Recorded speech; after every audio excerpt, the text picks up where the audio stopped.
Magandang umaga mga ka-happy hour. Narito ang mga balita para sa MBC TV Network News Update, 9 AM edition.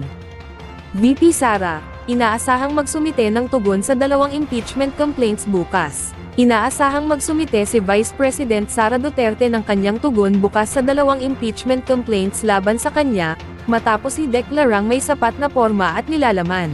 Sa isang pulong balitaan kahapon, inihayag ni House Committee on Justice Member at Bicol Saro Representative Terry Ridon, na matatapos na ang 10 araw na ibinigay ng komite sa Vice-Presidente nitong weekend, para sagutin ang mga reklamo laban sa kanya.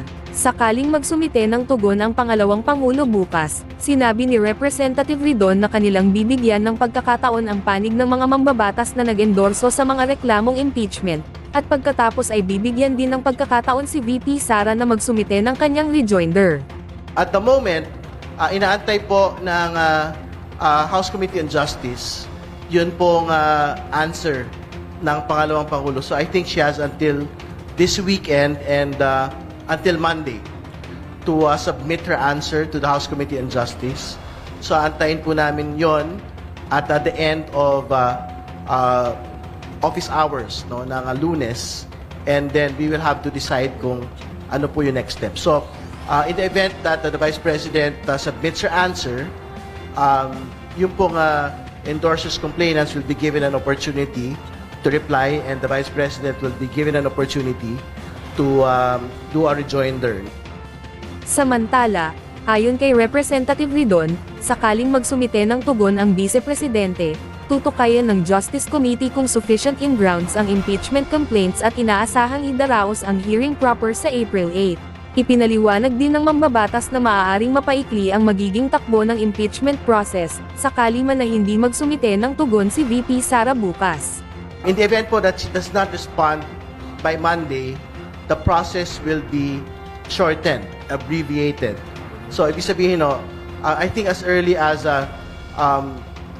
the final weeks of this month, pwede po nga mag-proceed na po to a determination of sufficiency in grounds, and we can proceed to yung hearing proper na po. Mariing pinabulaanan din ng mambabatas ang akusasyon ng pangalawang Pangulo na isang fishing expedition ang impeachment proceedings laban sa kanya. Samantala, nakatakdang isagawa ang sunod na pagdinig ng Justice Committee sa araw ng Miyerkules, March 18. Ayon kay Representative Ridon, tatalakayin dito ang mosyon ni Representative Chel Jokno kaugnay sa posibleng conflict of interest ng dalawang abogado ni VP Sara na sina dating Education Assistant Secretary for Procurement Attorney Reynold Monsayak, at dating DepEd spokesperson Michael Poa. Sa iba pang balita, pag-import ng langis mula sa Russia, pinag-iisipan ng Pilipinas. Pinag-iisipan na ngayon ng pamahalaan ang pag-import ng crudo mula sa Russia, bilang tugon sa nagpapatuloy na krisis sa Middle East na nagpapataas sa presyo ng petrolyo sa bansa. Sa isang press conference nitong Biyernes, kinumpirma ni Foreign Affairs Secretary Maria Teresa Lazaro na being considered sa ngayon ang pagbili ng Russian oil. Kasunod ito, ng pansamantalang pagluwag ng sanctions ng Estados Unidos sa Russian crude oil, na tatagal lamang hanggang sa susunod na buwan.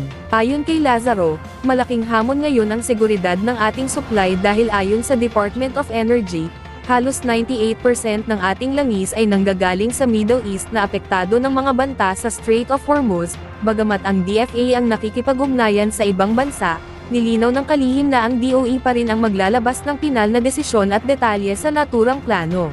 Sa kabila ng paghahanap ng mga alternatibong pagkukunan ng supply ng langis, inaasahan na naman sa susunod na linggo ang panibagong banta ng pagtaas ng presyo sa mga produktong petrolyo. At yan ang mga balita para sa MBC TV Network News Update, 9 AM edition. Abangan ang mga susunod na balitaan mamaya, para sa 10 AM edition.